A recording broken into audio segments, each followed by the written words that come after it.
Fala pessoalzinho, tudo tranquilo? Vamos para mais uma aula agora que eu deixei aqui gravada para vocês. Então eu vou pedir umas coisinhas para vocês. Ó. Se vocês curtirem a aula, não esquece de deixar uma curtida aí no vídeo. Se você ainda não for inscrito no canal, por favor se inscreve, que isso daí vai ser bastante importante para mim e para você. Se ativar as notificações, nota 10, melhor ainda. Se curtir muito o vídeo, posta, manda para os seus amigos, compartilha com seus amigos. E se você tiver alguma dúvida, alguma sugestão, por favor, joga aí nos comentários aí embaixo, que eu vou ter o maior prazer de responder para vocês e até gravar novos vídeos a respeito, beleza? Valeu, galera, bora pro vídeo. Vamos começar aí. Então, primeiramente, boa tarde para todo mundo. Hoje a gente vai dar seguimento aí à nossa disciplina de máquinas térmicas, né? E a gente ficou com um exercício para fazer da aula passada. Então a gente estava falando um pouquinho sobre condução, né? Condução em regime permanente. E aí a gente chegou em um exercício que era esse exercício aqui. E eu quero resolver esse exercício com vocês. Na verdade a gente vai resolver de mais de uma forma hoje, mas eu quero resolver com vocês primeiro da maneira mais simples, depois eu vou mostrar uma outra maneira bem legal de resolver também. Então o exercício é o seguinte, ó. Um cidadão estuda construir a parede de sua casa com e sem isolamento térmico.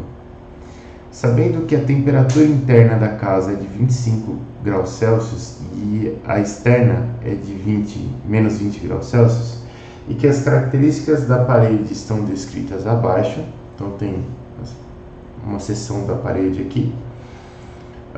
Calcule a temperatura em todas as superfícies em regime e o fluxo de calor nas duas situações. Esboce a distribuição das temperaturas ao longo dos materiais. Então você tem essa primeira situação aqui, onde você tem duas camadas de tijolos aqui de 40 milímetros. O coeficiente de condutibilidade térmica aqui, ou de transmissibilidade térmica, é de 0,87 watts por metro Kelvin. Para os tijolos, né? Eles têm largura de 40 milímetros cada camada. E eu tenho na parte interna da casa uma temperatura de 25 graus Celsius e na parte externa uma temperatura de menos 20 graus Celsius. Na situação 2, eu continuo com duas camadas de tijolos aqui, mas no meio dessas camadas de tijolos eu tenho uma camada de material isolante, né? Então essa camada também tem 40 milímetros aqui de largura e o coeficiente de transmissibilidade térmica aqui por condução é de 0,05 watts por metro Kelvin. Tá? As temperaturas dentro e fora aqui da casa também são iguais. Então a gente tem que calcular qual é a potência que você está emitindo por unidade de área, né? Qual o fluxo térmico. E a gente tem que calcular a temperatura nas superfícies aqui. Então vamos fazer. Deixa eu pegar minha luzinha. Tá aqui, ó. Então eu vou ter, na primeira situação, vou até colocar aqui, só tirar esse negócio da minha frente aqui.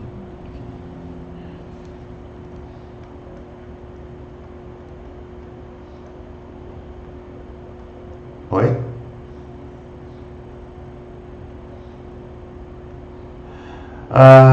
Não, eu vou fazer assim mesmo, obrigado.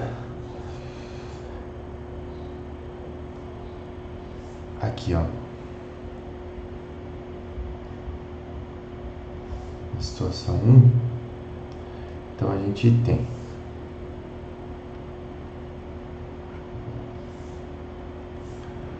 (25 graus Celsius aqui, menos 20 graus Celsius aqui. Aqui nas duas situações, nas duas superfícies, K é 0,87 watt por metro Kelvin. Aqui eu tenho 40 milímetros. Aqui também eu tenho 40 milímetros. E beleza.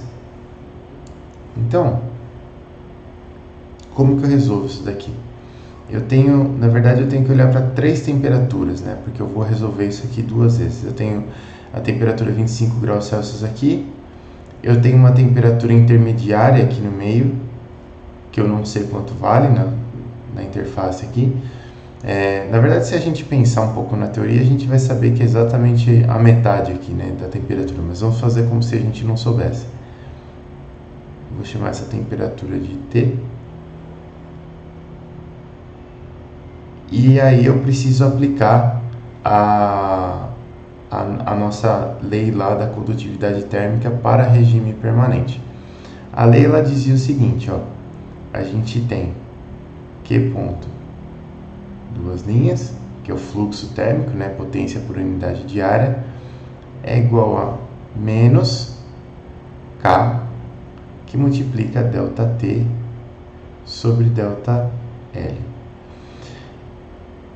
Esse sinal de menos aqui é importante, porque quando eu estou calculando o ΔT, eu estou calculando isso daqui como se fosse uma derivada. Então é sempre a temperatura que está depois aqui se eu assumir esse sentido aqui como positivo, ó, se eu assumir x para cá, é sempre a temperatura que está no lugar mais positivo de x, menos a temperatura que está no lugar menos positivo de x. Então, aqui nesse caso aqui, ó, eu vou ter menos K, que multiplica T menos 25 dividido por L, que é a largura da parede. E aí o que acontece? Eu sei que o fluxo de calor está vindo para cá, né?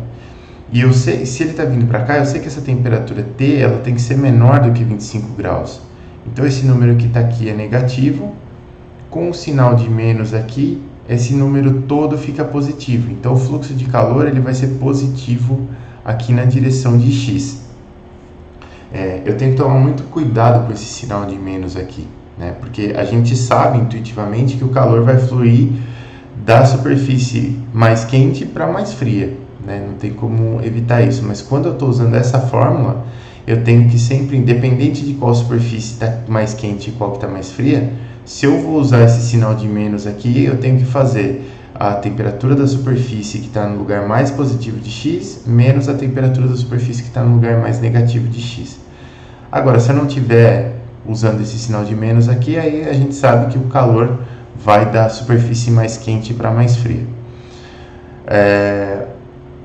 E uma coisa importante é o seguinte, ó, o que acontece com esse sistema aqui? Ó? Pode acontecer duas coisas com o calor que entra, né? Eu tenho um calor que entra aqui, que eu vou chamar de Q ponto, e esse calor aqui ele vai ser transmitido para a segunda camada de tijolos e vai ser transmitido para cá. Se esse problema não está em regime, uma parte do calor vai para aquecer essa camada de tijolos aqui, a outra parte do calor passa. Então esse calor não passa integralmente. Mas se a parede está em regime, então nenhuma parte do calor vai ser utilizada para aquecer a parede, porque ela já está em regime, né? Então o calor ele passa direto para a próxima parede e passa direto para o outro ambiente.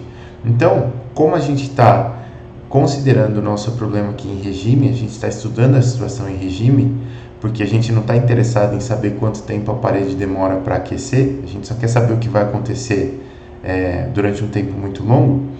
Então, esse calor Q ponto que entra aqui, ele vai ser passado integralmente para outra parede, Q ponto, e ele vai sair integralmente do lado de cá, Q ponto aqui também. Deixa eu fazer esse último melhor aqui, Q ponto. Então, o que acontece? Esse fluxo de calor aqui que está entrando na minha primeira parede aqui é o mesmo fluxo de calor que vai estar passando pela segunda. Então, eu posso manter aqui o mesmo Q ponto duas linhas. Isso daqui vai ser igual a menos K ΔT por ΔL, que vai ser igual a menos K. Agora lembra, temperatura da superfície que está mais para frente menos a temperatura da superfície que está mais para trás. Menos 20, que é a superfície que está mais para frente, menos T, que está mais para trás, sobre L. E a gente sabe, por conservação de energia aqui, que como eu estou em regime, o calor, o fluxo de calor que passa nas duas superfícies é igual. Então eu vou ter menos K T menos 25 sobre L é igual a menos K menos 20 menos T sobre L. Eu posso dividir dos dois lados aqui por K e eu posso dividir dos dois lados por L. Eu posso passar o sinal de menos multiplicando dos dois lados aqui. Então eu vou ficar com 25 menos T é igual a T mais 20. Aí fazendo as continhas aqui, eu vou ficar com 2T de um lado e 20 menos 25, 5 do outro lado. Então eu vou ficar com 2T igual a 5, portanto T vai ser 2,5 graus Celsius. Essa é a nossa situação 1. Beleza? A nossa situação 2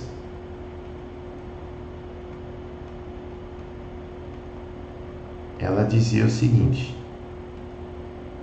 eu tenho aqui agora 3 camadas na minha parede.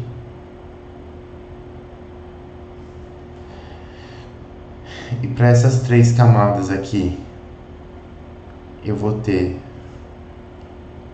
na primeira e na terceira 0,87 watt por metro Kelvin, 0,05 watt por metro Kelvin e 0,87 watt por metro Kelvin.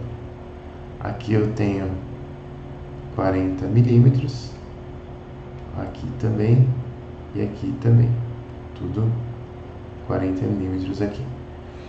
Desse lado eu tenho 25 graus Celsius e aqui eu tenho menos 20 graus Celsius da mesma forma. Então o que vai acontecer?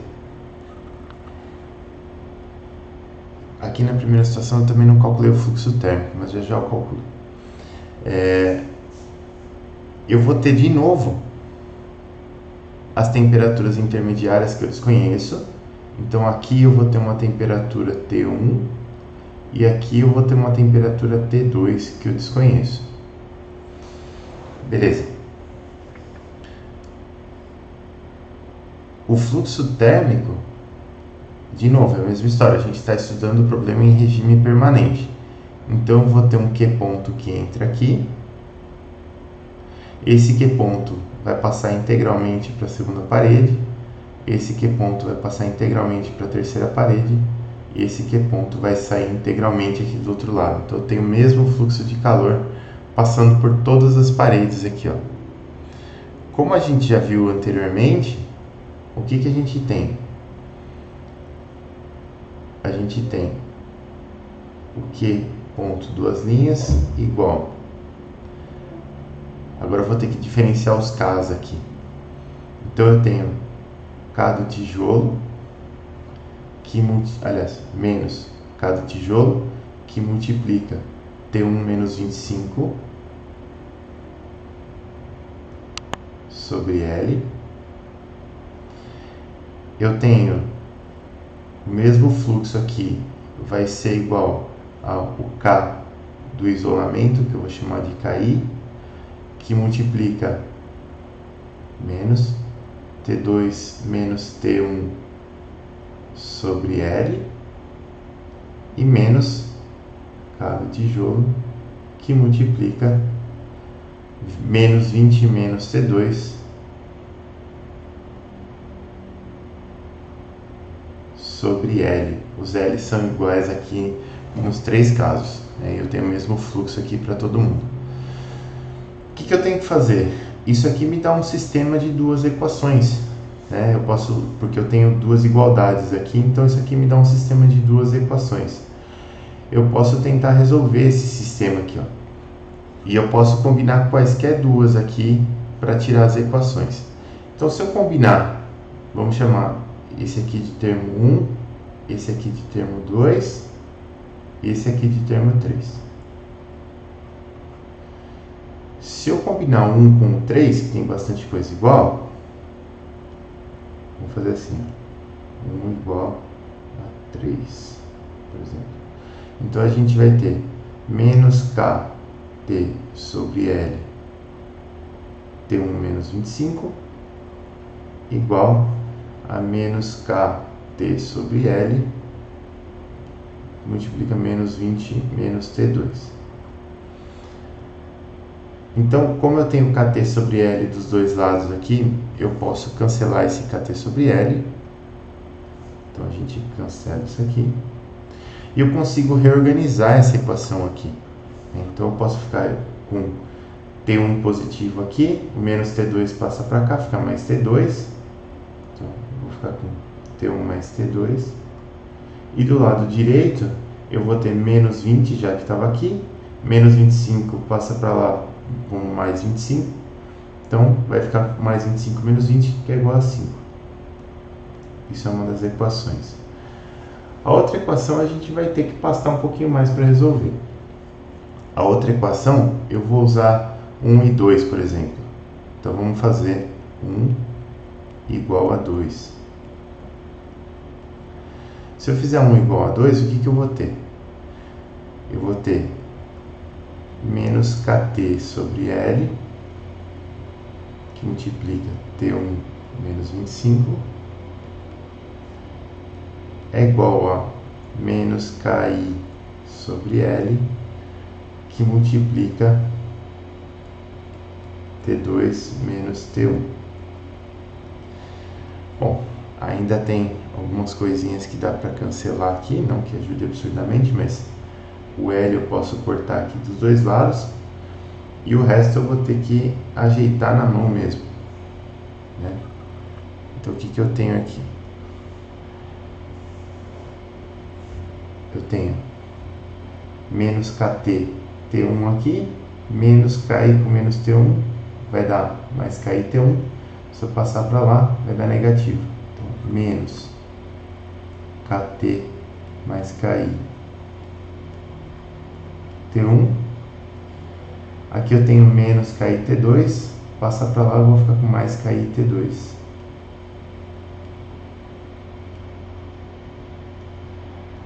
E aqui, menos kt que multiplica menos 25, vai dar 25 kt. Passa para lá. Isso aqui é igual a menos 25 kt. Beleza. Agora eu preciso resolver, né, juntar essa equação de cima aqui com essa de baixo para resolver. Para facilitar as coisas aqui, eu posso passar, por exemplo, o T1 subtraindo para o outro lado e substituir o T2 aqui, né? Então daqui eu posso tirar aqui T2 é igual a 5 menos T1 e substituir aqui. Então eu vou ficar com menos kt mais ki T1 mais ki 5 menos T1 menos 25 kt é igual a menos 25 kt. Aqui, então, eu tenho menos KIT1, que eu vou juntar aqui, então eu tenho menos KT menos 2KI, que multiplica T1, é igual a menos 25KT menos 5KI. E aí eu consigo passar isso aqui tudo dividindo e trocar os sinais aqui por uma questão de elegância. Então a gente vai ficar com T1 igual a 25KT mais 5KI dividido por KT menos 2KI. Vou fazer essa conta aqui.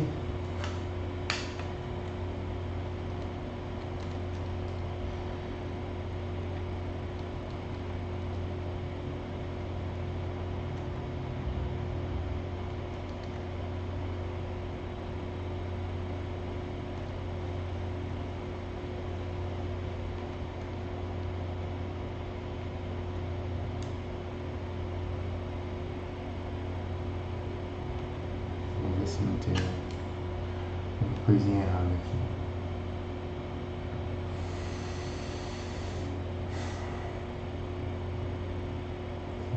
T1.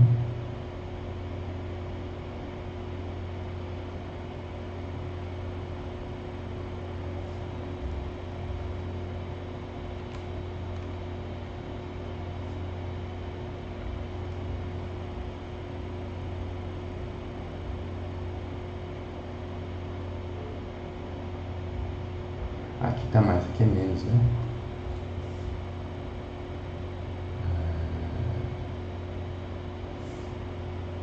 Só menos.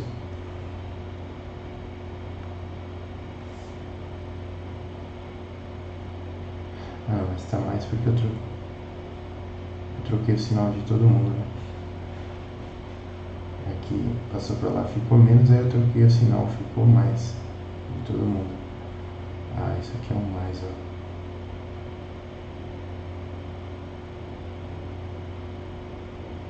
Isso é um mais.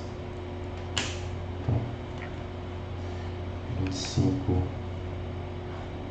KT mais 5 KI dividido por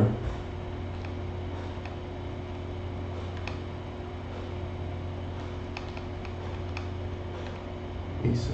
Certo? Agora deu certo. T1 aqui deu 22 aproximadamente 0,68 graus Celsius aqui.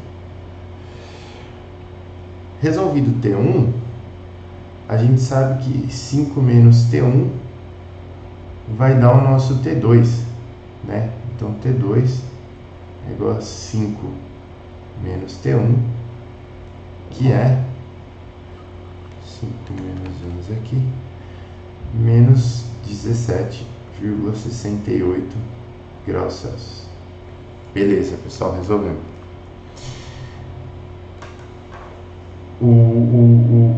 Agora que a gente já resolveu as temperaturas aqui, a gente precisa resolver o fluxo térmico. Como que eu resolvo o fluxo térmico? Aqui no primeiro caso, o fluxo térmico ele é o mesmo que passa pela primeira parede e pela segunda. Então, basta eu calcular o fluxo térmico por uma das paredes, né? Então, meu Q, ponto duas linhas aqui, ele vai ser menos K, T menos 25 sobre L. Eu vou pegar essa primeira equação aqui. Poderia pegar a segunda da mesma coisa. Então, nosso Q, Q ponto duas linhas aqui, ele vai ser menos 0,87, que multiplica 2,5 menos 25 dividido por 40 milímetros, que é 0,04 metros. Isso aqui me dá 0,87, 2,5. Ah, tem um sinal de menos aqui. 5 menos 2,5 dividido por 0,04 me dá 489,375. E qual que é a unidade disso daqui? Isso aqui é potência por unidade de área, né? Então isso daqui é watt por metro quadrado. Beleza. Vamos ver se o isolamento funciona agora. Quando eu fizer a conta aqui, para esse caso aqui, eu tenho que ter uma potência menor por unidade de área. E aqui de novo, eu posso pegar qualquer um desses três termos aqui, que qualquer um deles vai me dar o meu fluxo de potência. Então, meu Q ponto duas linhas aqui, ele vai valer menos KT, que é menos 0,87, que multiplica T1 menos 25. T1 no nosso caso aqui é 22,68 menos 25, dividido por 0,04. E o nosso Q ponto duas linhas aqui vai ser 0,87, 25 menos 22,68, dividido por 0,04. Aproximadamente 50,40. É que tem um errinho de arredondamento aqui. Se você fizer arredondado aqui, vai dar 46. Mas eu lembro que era um pouquinho diferente. de novo, watts por metro quadrado. Então, aparentemente, o isolamento aqui funciona pra caramba, né? Você reduziu 90% quase da potência transferida aí por unidade de área. Então, você vê que o isolamento funciona bem. Se a gente fosse desenhar o perfil das temperaturas aqui, vamos tentar fazer isso aqui de laranja, aqui ao longo da parede. Então, nesse primeiro caso aqui, não tem muito jeito, né? Nesse primeiro caso aqui, eu vou sair de 25, eu vou, aqui no meio, eu vou chegar bem na metade do caminho, que são os 2,5 aqui, né? Então, aqui eu tenho 25 graus Celsius, aqui eu tenho 2,5 graus Celsius, e aqui eu tenho menos 20 graus Celsius. Isso acontece porque a gente não considerou nada aqui na interface da parede, então é como se ela fosse um blocão só de 80 milímetros, né? Como a gente não detalhou esse contato aqui, você poderia ter pensado nisso como, nessa parede, como um blocão de 80 milímetros do começo, que o resultado seria exatamente o mesmo. Mas só para você saber aqui nessa segunda, ó, eu vou até dar uma apagada nessa informação aqui de dentro que a gente já usou, para poder desenhar a distribuição de temperaturas, que isso aqui é bem interessante. Pelo menos quando vi, achei bem interessante. Então, olha só. Se você pegar a distribuição de temperaturas, ela vai ser assim. Eu vou sair aqui de 25 graus, aqui nesse ponto aqui, e a temperatura T1 é de 22,68. Então, cai um pouquinho a temperatura aqui assim. Depois, aqui no meio, eu vou de 22,68 para menos 17,68. Então, olha só, ela cai pra caramba assim. Aqui. Então, aqui eu tenho... Depois eu escrevo aqui para não trocar a ferramenta. E aí, daqui para cá, eu vou de menos 17,68 para menos 20. Então, vai acontecer algo assim, inclinação bem mais leve. Então, de novo, aqui eu tenho 25 graus, 22,68, menos 17,68 e menos 20 graus aqui fora. E o interessante, o que eu achei mais interessante, por exemplo, é que é bem contraintuitivo o fato de que no isolamento, aqui no isolante, aqui a gente tem o isolante, ó, isolante térmico. No isolante você tem um maior gradiente de temperatura, né? No isolante você tem a maior diferença de temperaturas. E isso exatamente acontece porque ele é um péssimo condutor, então ele segura a diferença de temperaturas, ele não tenta equilibrar. Já quando você tem um bom condutor de calor, esse gradiente aqui é bem menor. Tá vendo? Então, se você olhar para o perfil de temperaturas aqui, onde você tem o perfil mais acentuado é onde você tem os isolantes. Beleza. Então, resolvemos o exercício e a gente realmente viu que a potência que eu estou transmitindo aqui através de calor por condução é bem menor no caso que eu uso um isolante. Beleza. Agora, a gente consegue seguir para a aula que eu preparei para hoje. Olha só.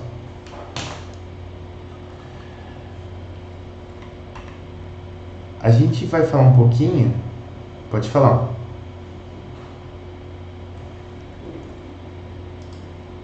Claro.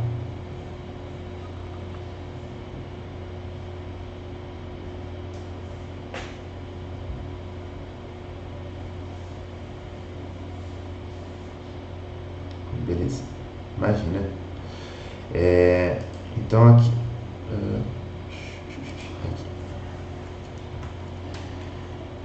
Então, agora que a gente passou um pouquinho de condução, eu vou falar um pouquinho para vocês sobre circuitos térmicos e sobre as duas outras formas de transmissão de calor, que são a convecção e a radiação.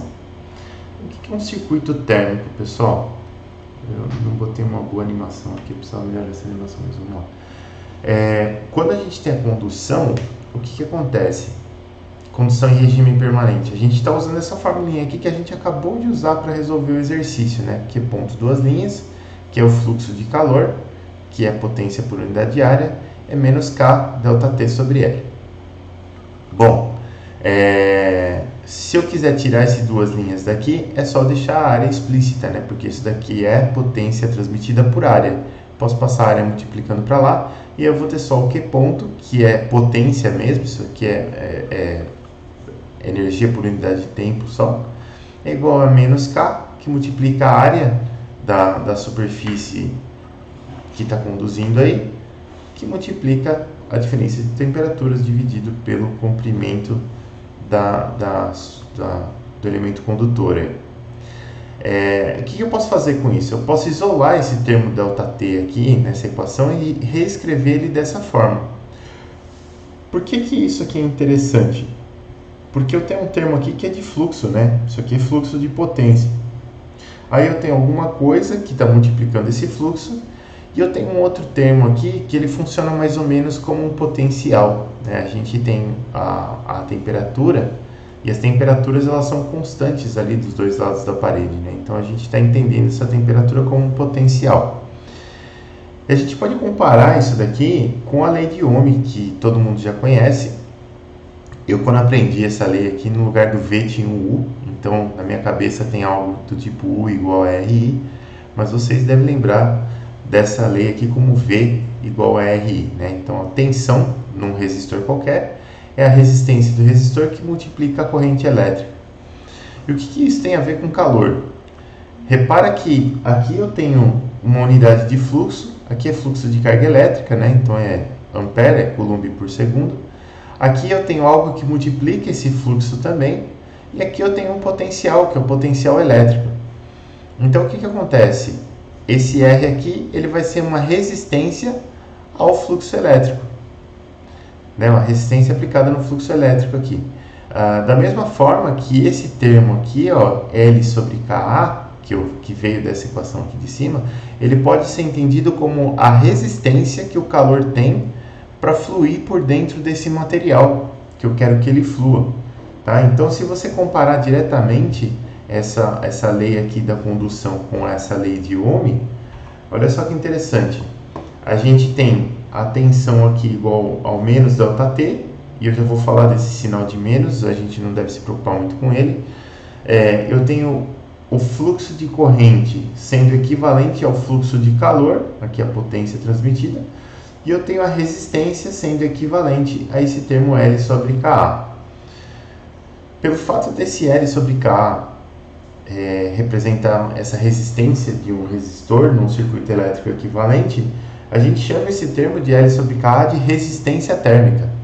Isso daqui não parece, mas isso daqui é muito útil, pessoal, extremamente útil.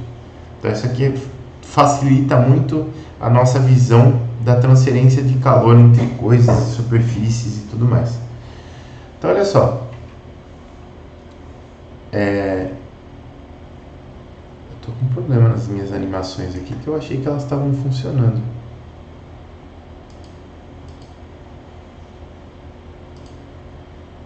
Não, aqui está sem animação.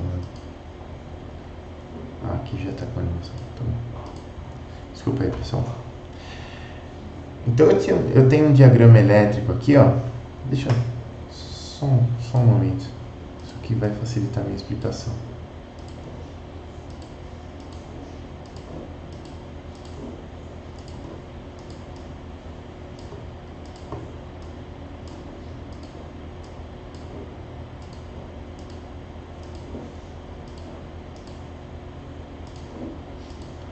Pronto, agora sim. Eu tenho meu diagrama elétrico aqui, ó. E esse diagrama elétrico, o que ele tem? Eu tenho um resistor aqui, eu tenho uma tensão V1, eu tenho uma tensão V2. Se V1 for maior do que V2, né, a gente vai ter uma diferença de tensão entre os dois terminais aqui, eu vou ter um fluxo de corrente nesse sentido que está aqui, ó. Né, então a minha corrente ela vai fluir nesse sentido aqui.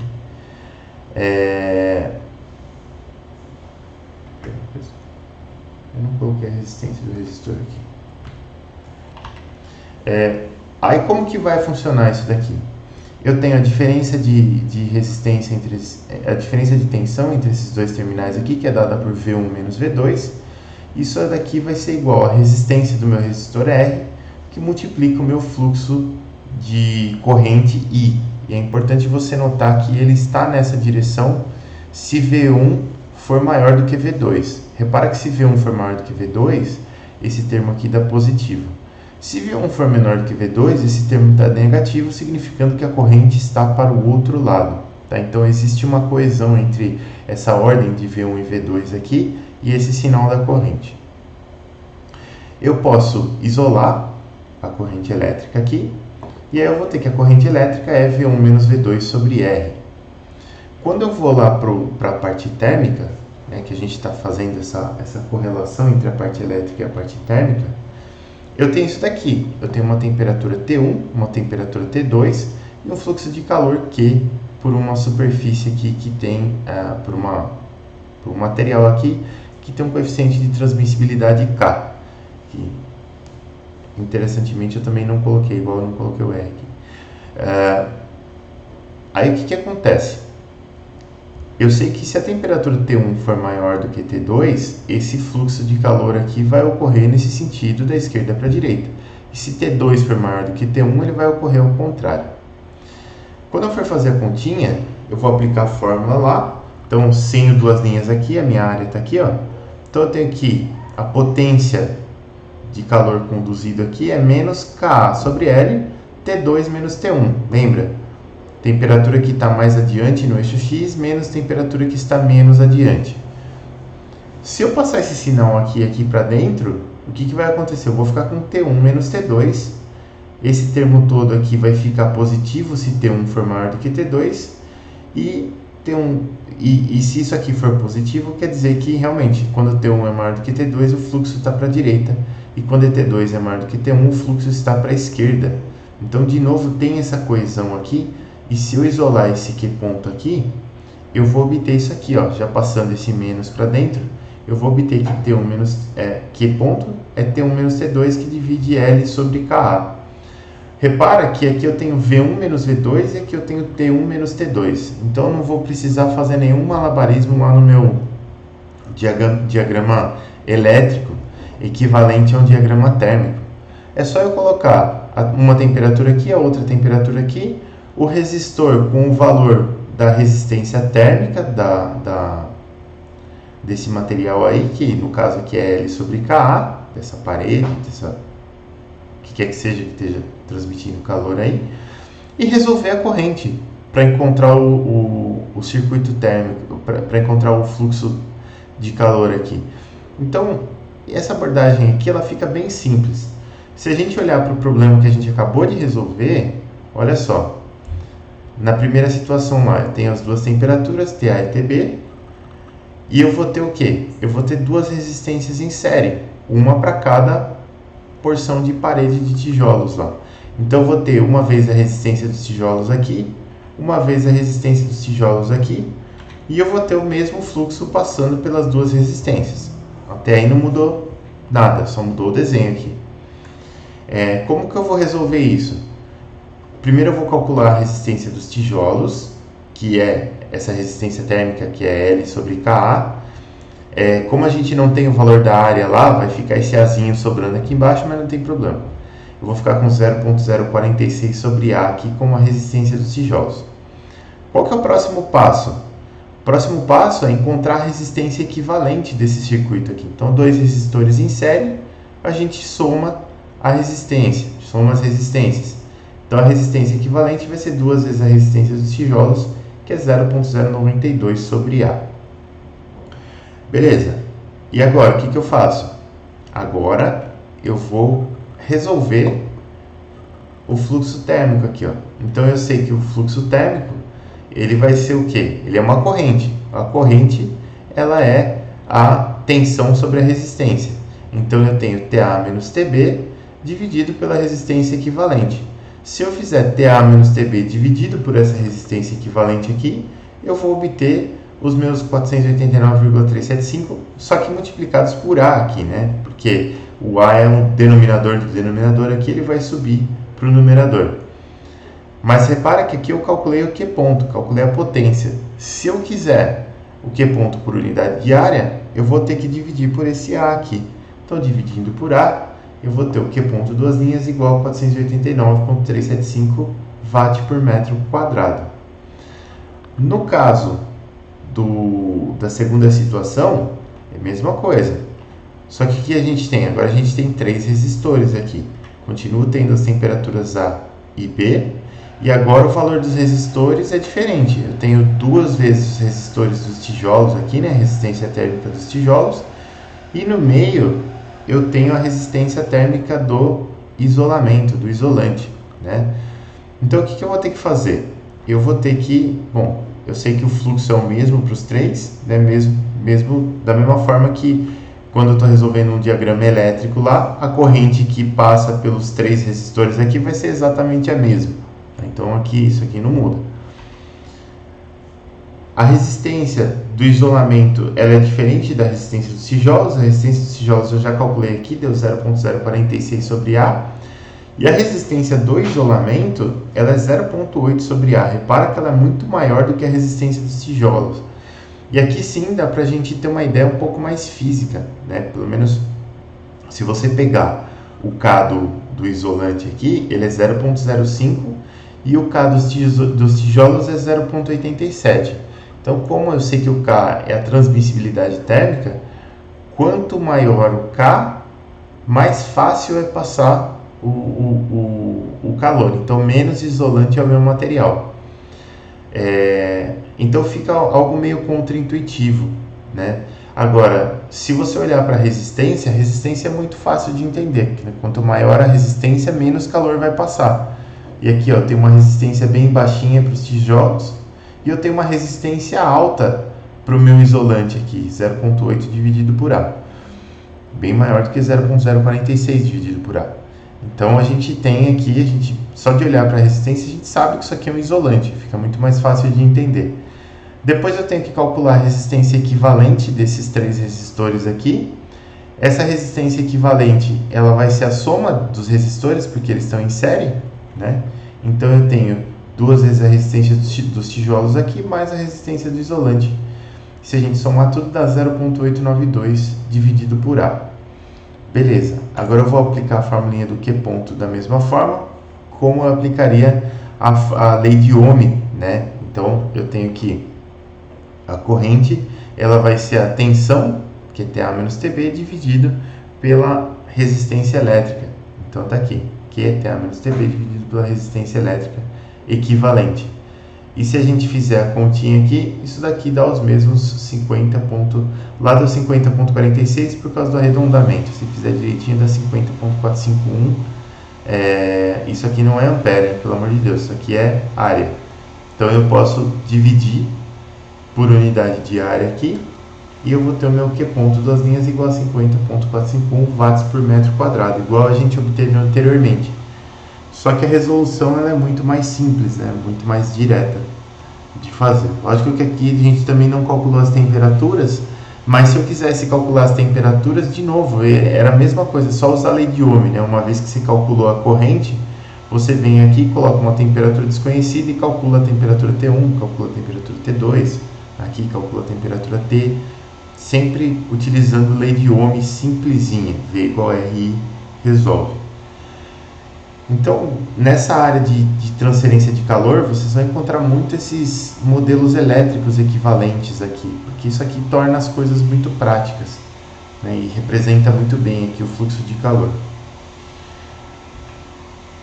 A gente tem agora, lembra que eu falei para vocês que aqui na interface dos materiais, ó, deixa eu voltar lá. Nossa, estava no outro slide. Na interface dos materiais, a gente não tinha feito nenhum detalhamento. E aqui repara que eu posso fazer um detalhamento. Ó, eu tenho 2 materiais em contato aqui, um material A e um material B. E se eu der um mega zoom nesse contato aqui, você vai ver que o contato ele nunca é 100%, né? As superfícies nunca estão bem coladinhas assim, elas têm um certo nível de afastamento aí, porque você tem rugosidade entre as superfícies e tudo mais. Então fica mais difícil você conduzir todo o calor dessa forma aqui. Então quando você tem um contato entre duas superfícies, que é o que acontece quando você tem uma parede compósita, um material compósito, você tem uma resistência térmica adicional para o contato aqui, ó. Né? Você, em vez de colocar, eu tenho dois materiais, em vez de eu só colocar a resistência do material A e a resistência do material B, insere com essas duas resistências aqui, entre elas, eu vou colocar essa resistência do contato. Essa resistência, ela é extremamente difícil de calcular, então normalmente ela é tabelada. Né? E aqui eu coloquei até uma tabelinha só para a gente ter como exemplo. E olha só, eu tenho primeiro que aqui na interface entre os dois materiais eu tenho vácuo, eu não tenho nenhum gás, e eu tenho uma pressão de contato aqui, ó. Então, para duas pressões de contato, eu tenho 100 kPa aqui, e aqui eu tenho 10 MPa de pressão de contato. Para esses casos aqui, olha só, eu tenho uma resistência térmica de 6 a 25, e aqui a unidade de resistência térmica é o inverso da unidade lá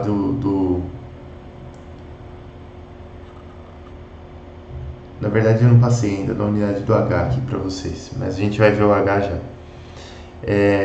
Então a gente tem uma resistência térmica, e aqui está multiplicado por 10 a quarta, então de 6 vezes 10 a quarta a 25 vezes 10 a quarta metro quadrado Kelvin por watt, né? Se você tem o aço com essa pressão de contato de 100 kN por metro quadrado, ou 100 kPa.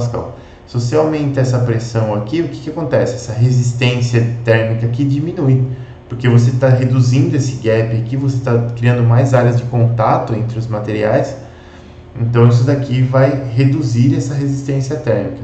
Tem a mesma coisa aqui para o cobre, para o magnésio e para o alumínio. Então se você estiver trabalhando com materiais compósitos, você tem que lembrar que tem também uma resistência térmica aqui na interface dos materiais que a gente tem que considerar, né? A transferência de calor não é direta assim por contato. Beleza, o que mais?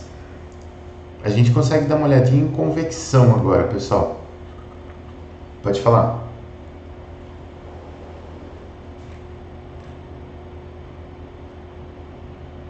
Esse aqui?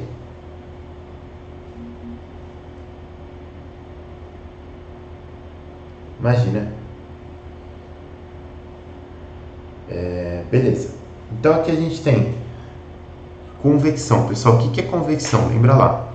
Convecção é a troca de calor para quando você tem troca de calor com fluido, né? Não é uma troca de calor por contato entre dois materiais. É uma troca de calor quando você tem um fluido em contato com o seu material. Esse fluido pode estar parado ou esse fluido pode estar em movimento, tanto faz. Tá? E a fórmula para a troca de calor por convecção ela é muito parecida.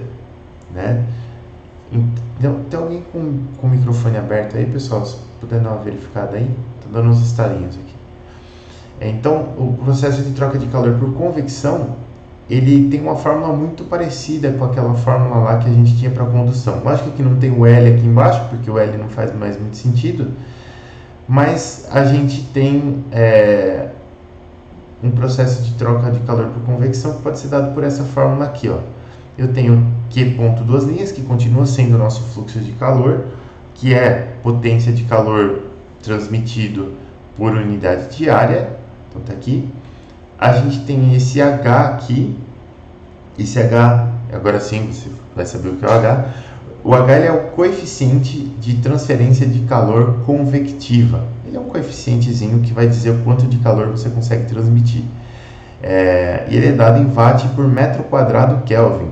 Né? Lembra, o coeficiente, o K é dado em watt por metro Kelvin, e na convecção o H ele é dado em watt por metro quadrado Kelvin. E aí a gente tem essas duas temperaturas, TS e T infinito aqui, ó.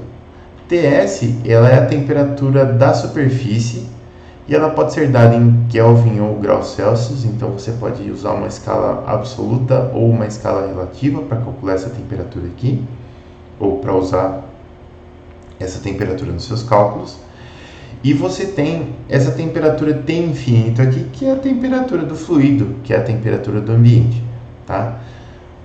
O que parece muito simples aqui, mas pode se tornar muito complicado dependendo da profundidade que você for ver esse assunto, é esse H. Porque esse H aqui, ele está dizendo o quanto de calor eu consigo transmitir de uma superfície que tem uma temperatura TS para um ambiente que tem uma temperatura T infinito, mas esse H aqui ele pode variar com muitas coisas, né? Então, ele não depende só das características do fluido, ele vai depender, por exemplo, da velocidade do fluido também. Se você tem um fluido que está passando ali com uma certa velocidade, ele consegue tirar mais calor da sua superfície. Agora, se você tem um fluido que está passando com menor velocidade, você consegue tirar menos calor da sua superfície. É o princípio básico do ventilador, né? Quando você liga um ventilador e aponta para você está mudando esse H aqui, né? Você está tentando aumentar o seu H. Então, se você aumenta o seu H e você está mais quente do que o ambiente, você vai perder mais calor. Se você aumenta a velocidade do ventilador, você vai aumentar ainda mais o seu H. Agora, por que em dias muito quentes o ventilador não funciona? Porque provavelmente a temperatura da superfície da sua pele já está menor do que a temperatura ambiente, né? A temperatura da superfície da pele não é a temperatura interna do corpo. Então, a superfície entra em equilíbrio em 35, 36 graus aí. Então, se você está num dia que está mais quente do que isso, um dia que está 36, 37 graus, e você liga o ventilador, você fala assim, nossa, parece que está ventando quente hoje o vento do ventilador. Por quê? Porque realmente o ar está mais quente do que você e você está ganhando calor. Você não está perdendo calor com o ventilador. Então, você aumenta sim o H da mesma forma, só que você inverte o sinal aqui desse termo de temperaturas. Então, você esquenta. E a gente tem a impressão que a gente sente temperatura na pele, mas a gente não sente exatamente temperatura com a pele. Isso que é mais engraçado. A gente sente mais o fluxo de calor, né? Então, se você está perdendo calor, você sente frio. E se você está ganhando calor, você sente uma sensação quente. Mas presta atenção, você sente mais o fluxo de calor do que você sente a temperatura. Porque se eu ligar o ventilador, por exemplo, num dia como hoje aqui na minha casa, eu estou com o ventilador ligado aqui e está até me dando um friozinho. Só que o ventilador ele não diminui a temperatura do ar, né? A temperatura do ar está a mesma. Então, por que eu sinto frio com o ventilador ligado e se eu desligar eu sinto menos frio?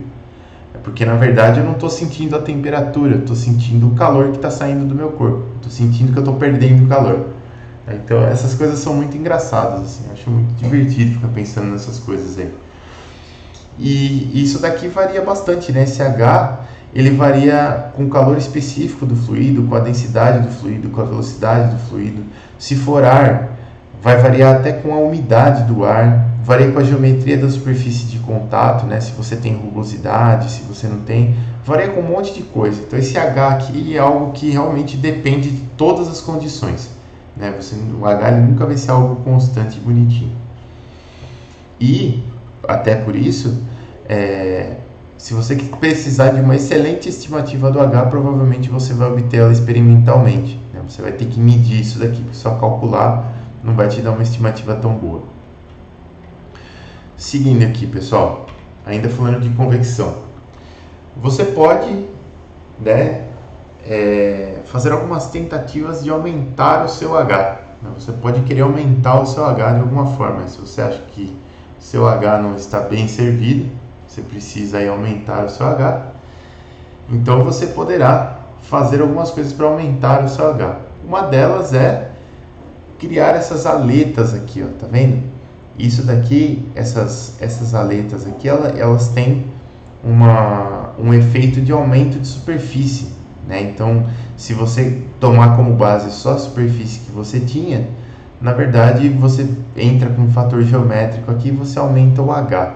Então você aumenta a sua capacidade de perder calor para o ambiente. Como o motor aqui, no caso o motor da moto, ele sempre vai ser mais quente do que o ambiente, então fica muito tranquilo aqui você resfriar uma moto com ar, né? Se você olhar para eu sempre que eu vejo essas aletas aqui, eu lembro do motor de Fusca. Eu acho que foi a primeira vez que eu devo ter reparado que existe aleta no motor. Nem sabia que era refrigerado a ar na época, mas o motor de Fusca ele tem muito essa carinha aqui porque ele tem aletas, porque ele é refrigerado a ar também, né? Então, toda vez que você cria aletas, você está aumentando, você está tentando aumentar esse H para você perder mais calor para o ambiente. Outra forma de você criar aletas, se você vai para a área de computadores, é você colocando esses dissipadores aqui. O dissipador ele tem o mesmo princípio, né? São aletas aqui em série e ele tem um nome, e se você procurar em inglês, o nome disso aqui é heat sink, né? Como se fosse um ralo de calor, que serve justamente para você escoar o calor para o ambiente. E se eu quiser aumentar ainda mais o meu H nas minhas aletas, o que eu posso fazer? Posso colocar uma ventilação forçada aqui, né? Acabei de lembrar de um exemplo aqui. E até esse cooler aqui, ele tem uma característica muito legal, que dá para ver muitas coisas legais aqui de calor, né? Então você tem aqui embaixo contato com o processador. Aqui você passa pasta térmica.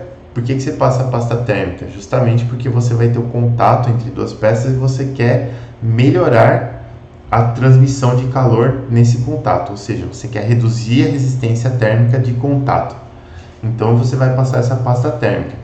E aí você vai ter condução para essa primeira superfície aqui, que normalmente é de cobre, porque cobre é um excelente condutor de calor. E você quer conduzir o calor aqui para as aletas, né? Então depois as aletas aqui elas são de alumínio, porque o alumínio é mais barato que o cobre, né? Uma peçona dessa de cobre ia ser bem cara. E aí no alumínio você consegue colocar esse fanzinho, esse ventilador, para você criar uma ventilação forçada no alumínio. Então você puxando o ar ali, passando o ar pelas aletas, você está aumentando de novo o H. Então você está aumentando a quantidade de potência que você consegue dissipar com esse negócio aqui. Então se você olhar para cá, você vai ver que tudo isso daqui são tentativas de aumentar o H. Isso aqui é muito interessante. Outra coisa interessante, por exemplo, até um projeto de modificação que eu pensei em fazer na minha casa, mas não tive tempo para implementar ainda. Geladeira, pessoal. Se você olhar atrás da geladeira, ela tem algo como se fosse uma serpentina, né? Como se fosse uma gradinha ali. Tem um pessoal bem porco que costuma secar a cueca ali, que é uma gradinha que fica quente, né? Já fez muito isso, né? Então, e aquilo ali fica quente justamente porque você está tirando o calor da geladeira, e aquilo ali é um radiador de calor. E ele tem um H bem baixinho, né? Porque você não tem muita superfície ali não tem ventilação forçada. Se você pegar um dia de festa, por exemplo, que as pessoas abrem e fecham muito a sua geladeira, nada gela ali dentro. Se você botar a mão ali atrás, o negócio está fervendo, porque justamente você tem um H muito baixo ali. Então, um projeto de modificação que eu pensei em fazer na minha geladeira, e que tem em geladeiras que, por exemplo, geladeira de restaurante, essas coisas assim, cervejeira e tal, é que essas geladeiras elas têm ventilação forçada. Então você poderia instalar alguma coisa atrás da sua geladeira para fazer uma ventilação forçada ali, umas ventoinhas, alguma coisa assim, e melhorar a potência da sua geladeira. Só que você não pode... Você tem que tomar um certo cuidado, porque se você deixar a sua geladeira muito potente, você vai começar a congelar as coisas ali, né? Então essa ventoinha você tem que saber mais ou menos a hora de ligar ela. Se deixar ligado o tempo todo num dia que não é de festa, você corre o risco de congelar as coisas dentro da geladeira. Tudo bem que tem o termostato lá para fazer o controle, mas é sempre bom tomar cuidado, né? Porque para congelar as coisas dentro da geladeira não custa nada. E bom, se você... Exatamente, na verdade não é um coolerzinho, né? Você precisa... quanto mais você conseguir ventilar ali, melhor. Mas eu tinha pensado em fazer uma série de coolers ali que eu colocasse atrás da geladeira e pudesse ligar de alguma forma.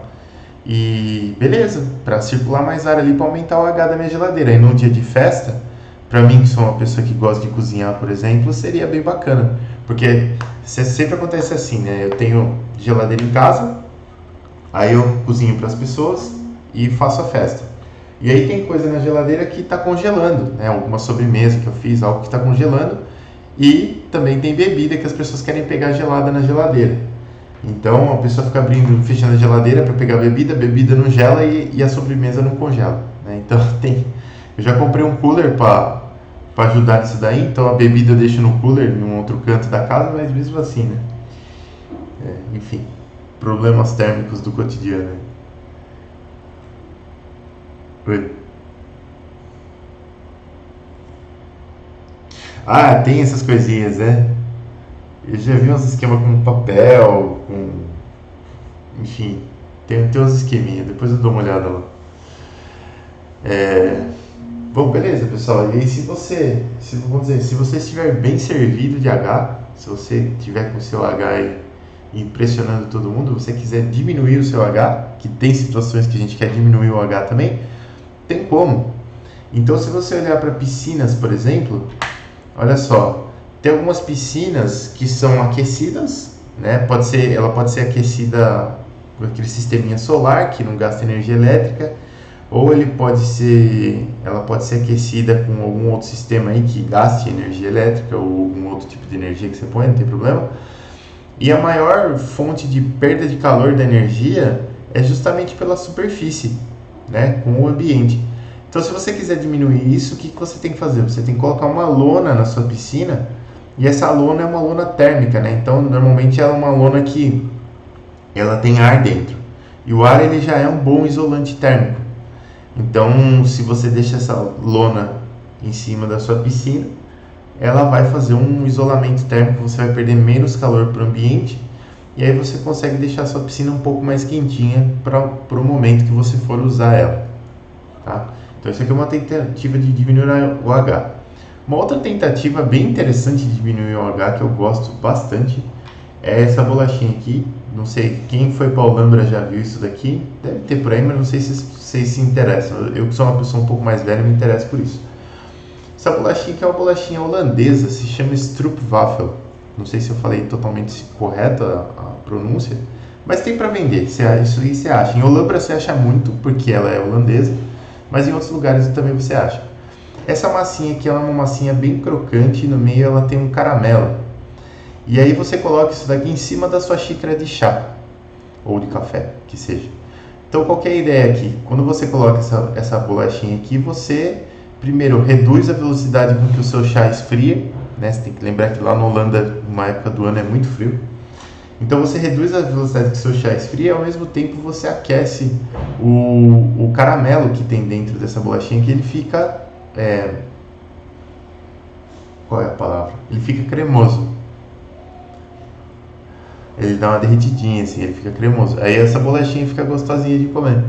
Então é muito bom, isso aqui é muito legal, gente. E é uma tentativa muito bacana de você diminuir o H do seu chá aí também. Sempre tem que pôr umas comidas no meio, né? Não adianta. Mas vamos lá. Beleza. A convecção, por ela ter uma fórmula muito parecida com a fórmula da condução, a gente consegue colocar ela num circuitinho também.